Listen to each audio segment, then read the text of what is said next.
سورہ نساء 4 اس کی 82. افلا یتدبرون القرآن ولو کان من عند غیر اللہ لوجدوا فیہ اختلافا کثیرا. کیا پس وہ قرآن پڑھائی پر تدبر نہیں کرتے, غور نہیں کرتے؟ اگر وہ غیر اللہ کی طرف سے ہوتا تو وہ ضرور اس میں کثرت سے اختلاف پاتے. اب اس آیت میں آپ کو ایک ایسی بات بتائی جا رہی ہے, بہت چھوٹی سی دیکھی بات ہوتی ہے لیکن اس میں کتنی ڈیپتھ ہے. اس آیت میں دو باتیں پتہ چل جائیں گی کہ یہ اللہ کا جو قرآن ہے, یہ قرآن جو اللہ تعالیٰ کی کتاب ہے, پڑھائی جو ہے, یہ اللہ کی طرف سے ہے. پروف اس آیت, یہ پروف دے رہی ہے آپ کو, یہ ایویڈنس دے رہی ہے, اس کا انٹرنل ایویڈنس ہے. آپ یہ کسی بھی آدمی کو بتا سکتے ہیں کہ یہ آیات جو ہے یہ پروف ہے کہ یہ اللہ کی طرف سے. لیکن اس میں ایک اور بات بھی چھپی ہوئی ہے, اس کے معنی پڑھ دی نا میں نے, اس کے اندر ایک اور بات چھپی ہوئی ہے کہ جتنی بھی دنیا کی کتابیں, جتنی بھی دنیا میں کتابیں ہیں ان میں اختلاف ہے کثرت سے. جتنی بھی دنیا میں کتابیں ہیں, چاہے وہ بائبل ہو, چاہے وہ اویستا ہو, چاہے وہ ویداس ہو, چاہے وہ بھگوت گیتا ہو, چاہے وہ احادیث ہو, اس میں اختلاف ہے کثرت سے. یہ میں نہیں کہہ رہا, اللہ نے کہا ہوا ہے. ابھی میں پروف دیکھیں, کہتا ہے افلا یتدبرون القرآن, پس یہ قرآن پر پڑھائی پر غور نہیں کرتے.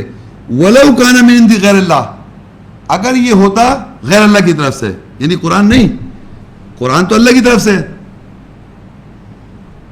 اگر یہ غیر اللہ کی طرف سے ہوتا, یعنی بائبل غیر اللہ کی طرف سے, بھگوت گیتا غیر اللہ کی طرف سے, بھگوت گیتا اویستا غیر اللہ کی طرف سے, اللہ کی طرف سے, وہ غیر اللہ ہے نا, وہ غیر اللہ سمجھ رہے ہیں آپ لوگ.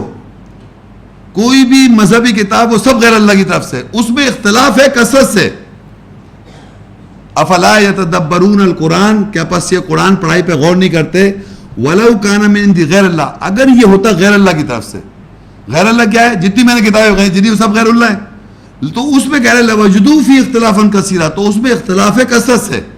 تو دنیا کی جتنی کتابیں ہیں مذہب کے نام سے ایفلیٹڈ, ان میں اختلاف ہے کثرت سے.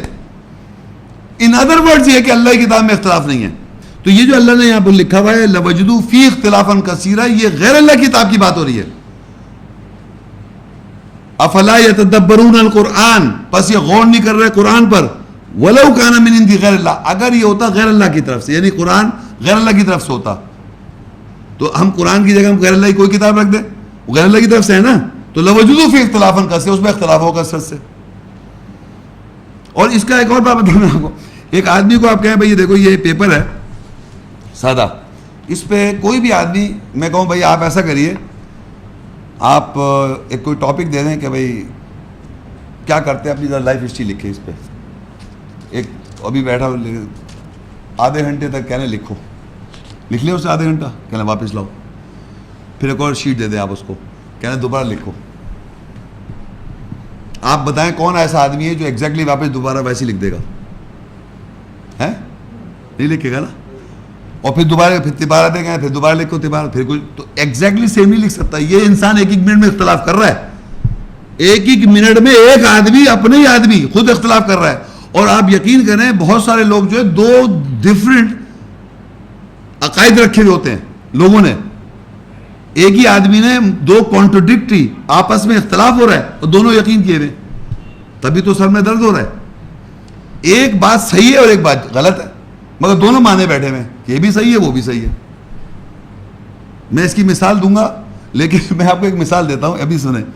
دیکھیں میں آپ کو ابھی آپ دونوں آپ حضرات غور کیجئے. فرض کیجئے یہ قرآن مجید ہے, یہ حدیث ہے. فرض کیجئے یہ قرآن مجید ہے, حدیث ہے, ٹھیک ہے, یہ قرآن ہے, یہ حدیث ہے, صحیح ہے. ابھی دیکھیں آپ دیکھیں اختلاف کریں گے آپ. قرآن جو ہے فرقان ہے, آپ بتائیے گا صحیح ہے غلط کہہ رہا ہوں. یہ قرآن فرقان ہے, فرق کرتا ہے, حق اور باطل کو بتاتا ہے, سچ کیا ہے اور جھوٹ کیا ہے یہ بتا دے گا قرآن. سچ کیا ہے اور جھوٹ کیا ہے, قرآن فرقان ہے, کرائٹیریا ہے, صحیح ہے. اس سے میں احادیث کو جج کروں گا کہ صحیح کون سی ہے, ضعیف کون سی ہے. جو صحیح ہے یہ قرآن ویریفائی کر دے گا, جو ضعیف ہے اس کو ریجیکٹ کر دے گا.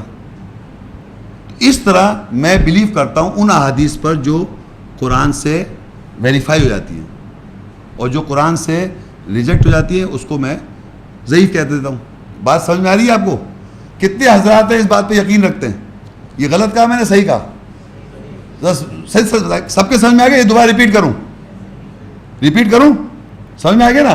اچھا، اب میں اس چیز کو چلا لے کے اب میں قرآن کھول کے پڑھنے لگا کہ اس کو میں سمجھ جاؤں تاکہ اس کا مجھے کرائٹیریا سمجھ میں آ جائے تو میں اس کو جج کروں گا صحیح ہے غلط ہے. اب دوسری بات بتانے والا ہوں، غور سے سنیے اب جب میں اس کو کھول کے پڑھنے بیٹھا تو ایک صاحب آئے، کہہ لے کیا کر رہے ہیں؟ میں قرآن سمجھ رہا ہوں تاکہ اس کو فرقان بناؤں اور اس کو صحیح اور حدیث کو جج کروں. کہنے لگا آپ قرآن نہیں سمجھ سکتے جب تک آپ حدیث نہیں پڑھیں گے. قرآن آپ نہیں سمجھ سکتے جب تک حدیث نہیں پڑھیں گے. حدیث اس کی وضاحت کرتی ہے، ایکسپلین کرتی ہے کون سی چیز صحیح ہے. قرآن نہیں سمجھ سکتے جب تک آپ حدیث نہیں دیکھیں گے. حدیث اس کو ایکسپلین کرے گا قرآن کو. سوچ لیں آپ، پہلے میں نے کچھ اور کہا تھا، اب کچھ اور کہہ رہا ہوں میں، لیکن آپ دونوں مانتے ہیں دونوں یہ ہو ہی نہیں سکتے. قرآن فرقان ہے جو صحیح اور ضعیف کو ویریفائی کرے گا، لیکن اس کو سمجھنے کے لیے قرآن کو خود پڑھنا پڑے گا نا. یہ تو نہیں کہ اس سے سمجھیں گے آپ. اگر آپ اس سے سمجھ لیں گے تو پھر پہلی بات غلط. تو یہ فرقان کیا رہا؟ یہ فرقان بن گئی. پھر حدیث سے سمجھ رہے ہیں نا آپ قرآن کو. سمجھ آتی ہے آپ کو؟ یہ دو باتیں ہیں نہیں مختلف، لیکن دونوں باتیں آپ مانتے ہیں. اور ایک آدمی بتانے والا دونوں باتیں بیان کرتا ہے اور دونوں آپ یقین کر لیتے ہیں. یہ بھی صحیح کا سمجھتے ہیں، وہ بھی صحیح سمجھتے ہیں، اور پھر کنفیوژن ہو گیا ابھی آڈینس میں. واضح طور پہ بتا رہا ہوں، قرآن فرقان ہے، کرائٹیریا ہے، صحیح اور غلط کی تمیز کرتا ہے. حدیث پڑھیں آپ، قرآن پہلے سمجھیں اس کو تاکہ اپنا فرقان بنائیں، کرائٹیریا بنائیں، تاکہ آپ اس کے حدیث کو صحیح کو ضعیف کو سمجھیں. بائبل میں کیا صحیح ہے، اس میں غلط کیا ہے. بھگوت گیتا میں کیا صحیح ہے، اس میں کیا ہے. سائنٹیفک تھیوری کیا ہے اور فیکٹ کیا ہے. قرآن اس کو کرائٹیریا بنا ہوا ہے، جج کر رہے ہیں قرآن سے. لیکن اس کے معنی قرآن کو مجھے ایکسکلوسیولی پڑھنا پڑے گا اور سمجھنا پڑے گا تاکہ اس کو میں کرائٹیریا بناؤں. لیکن جب میں پڑھنے بیٹھا کہنا آپ سمجھ ہی نہیں سکتے بھائی جب تک اس کو نہیں پڑھیں گے اور سمجھیں گے. تو پھر اگر میں اس سے پڑھوں گا تو پھر یہ کیسے سمجھ میں آئے گا مجھے؟ تو یہ ہمارے معاشرے میں دو کانٹروڈکٹری سٹیٹمنٹس ایک نہیں ہے، بہت سارے ایسے ہیں جو آپ عقیدے کے طور پہ جمع کیے ہیں اپنے ذہن میں، اور جب آپ کو وضاحت کرو تو آپ ادھر کھڑے ہو جائیں گے، جب ادھر کی بات کرو تو آپ ادھر آ جائیں گے. دونوں طرف آپ دماغ اپنا یقین چلا رہے ہوتے ہیں. عام آدمی کی بات کر رہا ہوں میں، اور مجھ سمیت. جب قرآن پڑھیں گے تو قرآن سے یہ آیت کی جب وضاحت ہوگی تو ذہن سے غیر اختلافی ذہن کم ہوگا. ورنہ ہم اختلافی باتیں سنتے آ رہے ہیں، اختلافی ذہن میں باتیں، کانٹروڈکٹری سٹیٹمنٹ مختلف. آپ کہتے بھائی اس عالم کو بھی دیکھو، اس کو بھی دیکھو، اس کو بھی دیکھو، تو مختلف کانٹروڈکٹری عالموں کا علم آپ کے ذہن میں جمع ہے. کانٹروڈکٹری ایک ہی آدمی کانٹروڈکٹ کر رہا ہوتا ہے اپنی بات کو، اس کو اپنے ہی پتہ نہیں کتنی کانٹروڈکشن کر رہا ہے. اسی طرح وہ لوگوں کی باتیں پڑھ لیتا ہے تو اس کا ذہن اختلافی ذہن بڑھتا جا رہا ہے. غیر اللہ کی جتنا دماغ ہے سب اختلاف کثرت سے، اس کا اپنا بھی اختلاف کثرت سے، جتنی کتابیں ہیں وہ اختلاف کثرت سے. تو قرآن میں اختلاف نہیں ہے.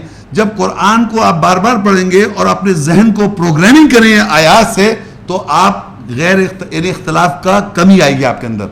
ورنہ آپ بھی اختلافی ذہن رکھتے ہیں اور اختلافی چیزوں کو بلیو کر رہے ہوتے ہیں. آپ سے مطلب انسان.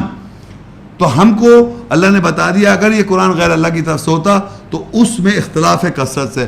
ہر انسان اختلافی ذہن رکھتا ہے. ہر انسان جو کچھ لکھتا ہے، کتابیں پڑھتا ہے، سب اختلافی کانٹروڈکٹری اسٹیٹمنٹس پڑھ رہا ہے اور غیر اختلافی ذہن بنا رہا ہے. آیات اونلی اور قرآن جو ہے اختلاف نہیں رکھتی. تو اس پہ آنے کے لیے آپ کو غیر اختلافی ذہن سے غیر اختلاف اپنے سے ختم کرنا پڑے گا. اور کم جب ہی ہوگا جب آیات پہ آپ کو کنٹینیوس بلیف رکھنا پڑے گا. کنٹینیوس آیات ذہن میں لکھا، اچھا آیت میں لکھا، یہاں آیت میں لکھا، یہاں آیت میں لکھا، تو آپ کا اختلاف کم ہو جائے گا.